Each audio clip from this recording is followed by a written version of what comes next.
네, 반갑습니다. 대기업 양선입니다. 이번 시간에는요, 2분기 잠정 실적을 발표한 기업입니다. 애경산업에 대해서 얘기해 드릴까 합니다. 자, 2분기 이 최대 실적을 달성했다고 하는데 어떠한 이러한 실적의 흐름세 나타냈는지 오늘 살펴보면서요. 애경산업 물량 확보 어느 정도 되어가는 주가의 흐름세 나타내고 있습니다. 하반기에는 애경산업을 비롯한 이 화장품 업종들 어떤 흐름세로 하반기를 이끌어갈 수 있을지 오늘 주가에 대해서도 살짝 짚어드리는 시간 가져보도록 하겠습니다. 애경산업 2분기 실적이 나왔습니다. 자, 같은 기간 이 매출액, 2분기 연결 기준 매출액은요, 1736억 900만 원으로 7.1% 늘어난 것으로 전년 동기 대비해서 상승 흐름세 가져가고 있고요. 영업이익 역시 174억 5,800만 원으로 전년 동기 대비해서 5.4% 증가폭 나타냈습니다. 당기순이익 같은 경우에는 129억 4,200만 원으로 또한 6.8% 상승하는 흐름세를 나타내면서 전반적으로 실적에서 2분기 강세를 보여주는 이 분기 역대 최대 실적이라는 타이틀을 가지고 잠정 실적이 발표가 됐습니다. 자, 1분기에서도 굉장한 흐름세를 보여줬었지만요. 이 2분기 애경산업 같은 경우에는 화장품에서의 매출 그리고 영업이익에서의 증가율이 굉장히 뚜렷해졌다라고 보여지고 있는데요. 자, 매출액과 영업이익 화장품에서 두 자릿수대를 기록하면서 증감률을 나타냈습니다. 화장품 산업은요, 2분기 기준 매출액과 영업이익 모두 두 자릿수를 성장하면서 2020년 이후 분기 최대 실적을 달성했습니다. 중국의 글로벌 시장에서 공성장하고 있는 이러한 움직임 때문에 수익 구조의 다변화가 아무래도 이러한 성과를 거둔 것으로도 평가가 되고 있는데요. 그 반면 이 생활용품 같은 경우에는 현재 이 퍼스널 케어 중심의 글로벌 사업 성장세가 강화는 됐으나 국내 디지털 채널 경쟁 심화에 따른 이 비용 증가와 브랜드 투자 등의 영향으로 이익이 감소했다라는 평가를 가지고 있습니다. 화장품 2분기에는 전년 동기 대비 19.5% 성장한 731억 원, 영업이익에서는 29.1%의 증감률을 나타낸 125억 원을 기록했습니다. 글로벌적인 이 사업 부분에서 중국 외에 다변화된 국가로서의 채널을 계속 늘려나갔기 때문에 이러한 흐름을 가져갔다라는 의견들이 나오고 있죠. 애경산업이 글로벌 시장으로서 이 뷰티 산업의 반등을 도전하면서 전체적으로 화장품 매출 비중을 올려가는 흐름세에서 주력적인 이 중국에서의 의존도를 다소 줄이면서 다른 이 국가로서의 움직임까지 다변화하고 다양하게 보여줬기 때문에 이러한 수익 개선이 보여졌다라는 의견들 나왔습니다. 주력 브랜드 에이지 트웨니스 같은 경우에는요, 중국 프리미엄 라인을 또 한번 런칭함으로써 중국 시장을 노려보고 있고요.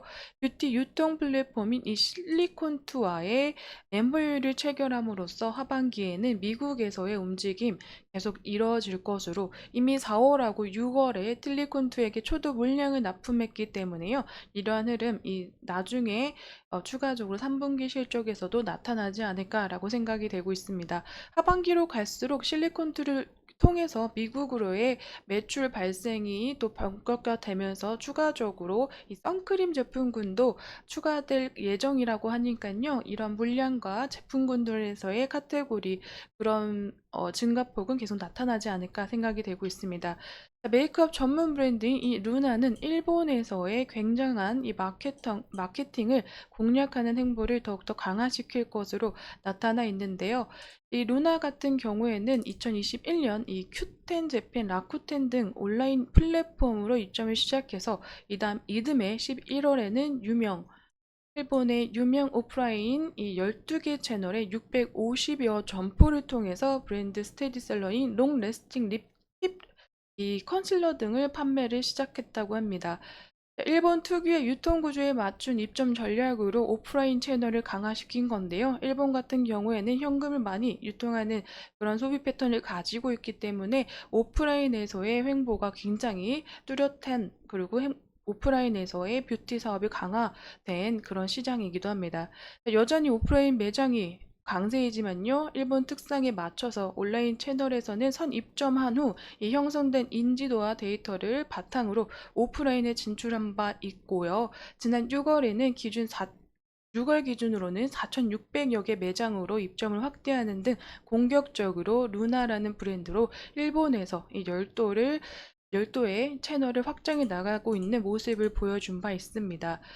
전체적으로 애경 산업이 1분기에서 이 해외에서의 매출 비중을 올려가는 흐름으로 국가별 브랜드 모델을 기용함으로써 현재적인 이 현지의 제품으로 인지도를 올리는 글로벌 경쟁력을 강화시키는 노력을 하므로, 또한 중국에서는 동영상 플랫폼 중심의 성장과 3.8절의 성과 호조, 그리고 LG 트윈니스의 럭셔리 라인들까지 출시를 통해서 이 포트폴리오를 확대할 것으로 예견한 바 있습니다.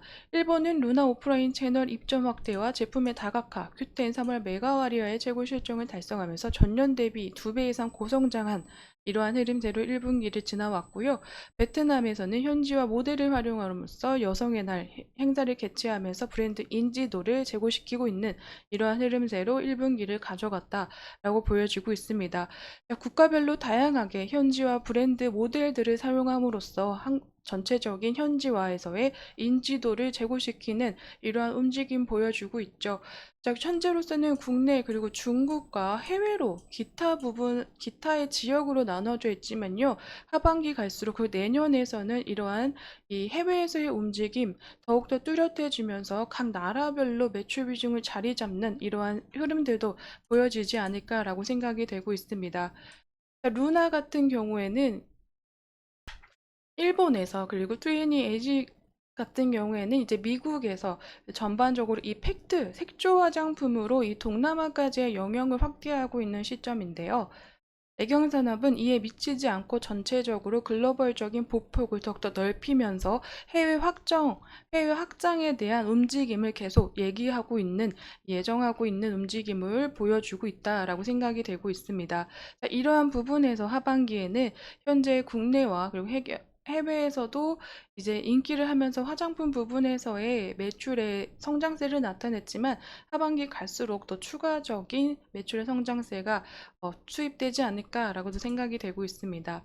루나가요, 이러한 오프라인에서의 매장 확장으로 인해서 비중 확대가 되면서 또 일본 현지 이제 인이자 한국의 걸그룹 멤버죠. 이 사쿠라님을 모델로 채용함으로써 인지도를 올리고 상반기에만 루나가 일본에서 4배 이상의 성장률을 보여준 흐름세를 가지고 왔습니다. 일본에서는 아직 한국 화장품들의 인기가 꾸준히 더 올라갈 것으로 예상이 되고 있기 때문에요. 이러한 이 루나의 브랜드 가치는 더욱더 상승하면서 또 끌어나가는 이 상승 모멘텀이 되지 않을까라고 생각이 되고 있습니다. 자, 애경산업 같은 경우에는요. 분기별로의 움직임이 다소 다르긴 하지만 영업이익과 그리고 매출액에서는 큰 폭으로 다시 상승하는 자리를 가져가고 있다라고 보여지고 있는데, 전체적으로 4분기의 흐름이 굉장히 좀 부진한 실적으로 다가오는 반면 1분기부터 3분기에서는 조금 다소 움직이는 방향이 상승세로 이러한 흐름을 가져가고 있는 실적의 모습이 나타나고 있다고 생각이 되고 있습니다. 자, 4분기 들어서는 이 루나 애경산업은 화장품에 대한 마케팅을 현재로선 벌였기 때문에 이러한 부분에서 영업이익 면에서는 다소 부진한 모습을 보여주곤 있지만, 매출액에서는 꾸준히 상승했던 지난해의 4분기 매출도 보여지고 있기 때문에 전체적인 실적의 회복 구간을 보여준 것은 확실하다라고도 저도 생각이 되고 있습니다. 자, 이러한 흐름세를 기억했을 때, 그리고 주목했을 때는 올해 2분기를 넘어서 3분기, 4분기에서도 기대해 볼 만한 전체적인 화장품 부분에서의 매출 성장세가 또 일어나지 않을까라고 기대치를 모으고 있는 시점인 것 같습니다. 자, 주가의 흐름을 한번 살펴보겠습니다. 주가는요, 크게 작게 계속 자리를 잡아가면서 변동폭 나타내고 있습니다. 자, 애경산업 같은 경우에는 크게 성장했었던 2018년 이후 이 계속 이 오프라인과 그리고 중국에서의 의존도가 국내에서 이 시장이 굉장히 둔화되고 중국에서 방한을 해주시는 관광객들이 줄어들자 한국 화장품들이 크게 타격을 입었습니다. 자, 이런 흐름 안에서 애경산업 역시 생활용품에서의 매출액은 따라주겠지만 전체적인 화장품 매장의 그 매출 실적에서의 하락세로 애경산업 역시 한 4, 5년간의 5, 6년간의 이러한 부진의 흐름을 계속 가지고 갔다라고 생각이 되고 있는데요. 다시금 이 회복하는 구간을 마련해주는 이번 이제 해외에서의 또 다른 발판을 채널을 다각화하고 있는 움직임을 가져가고 있고 보여주고 있기 때문에 현재 흐름 아직 반등도 시작하지 않은 구간으로 저는 판단이 되고 있어서 아무래도 애경산업이 매출의 회복세를 보여주고 현재로서는 이평선들 모아지고 있는 이 시점에서 다시금의 이 수급과 거래량이 받쳐주는 시점이 다가온다면 추가적으로 반등할 수 있는 구간은 언제든지 나올 수 있을 것 같다라고 생각이 되고 있습니다. 전체적으로 이런 지금 잠정 실적이 장 마감 후에 발표가 됐기 때문에요. 굉장히 긍정적인 시장에 그리고 실적에 호조세이기 때문에 다음 거래일에서는 정배열로의 자리를 찾아가지 않을까. 하지만 전체적으로 현재 국내 증시가 해외에서 이 해외 그, 글로벌적인 이슈 때문에 주가, 국내 증시가 굉장한 혼조세를 가져가는 것도 어느 정도 있습니다. 자, 이러한 분위기 안에서도 화장품 업종들 7월 말과 8월에서의 실적 발표하는 시즌을 가져가고 있기 때문에 이 안에서 단기적인 수급은 돌 수 있을 거다라고 생각이 되고 있어서 애경 역시 현재 물량들 모아지고 있는 이런 시점에서 추가적으로 수급과 거래량 붙어준다면 상승할 수 있는 모멘텀들 나올 거라고 생각이 되고 있습니다. 자, 2분기 실적 굉장히 긍정적으로 호조세로 가져왔고 이러한 실적 안에서 3분기와 4분기 실적에서도 매출액과 영업이익 그리고 해외에서의 매출 비중은 또 어떻게 달라지는지 체크해 가면서 앞으로 그 나라에서의 성장 모멘텀을 상승 모멘텀을 가져갈 수 있는지도 체크해 봐야 될 부분이 많겠지만 전체적으로 실적이 회복세에 들어섰다라는 점은 저는 긍정적으로 판단이 되지 않나 싶습니다. 이러한 흐름 안에서 수급이 더욱더 붙어주고 반등의 흐름세를 가져가는지 단기간에서도 이 흐름 안에서도 수급과 거래량 반드시 체크해 가시면서 애경산업에 대한 투자 계획 잘 세워보시기를 추천드리도록 하겠습니다.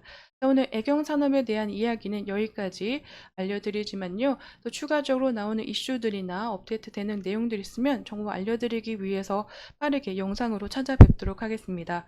제 영상에는 개인적인 견해와 의견들 들어가 있기 때문에 투자하실 때는 반드시 참고용으로만 사용해 주시기를 추천드리도록 하겠습니다. 그럼 오늘도 시청해 주셔서 감사드립니다.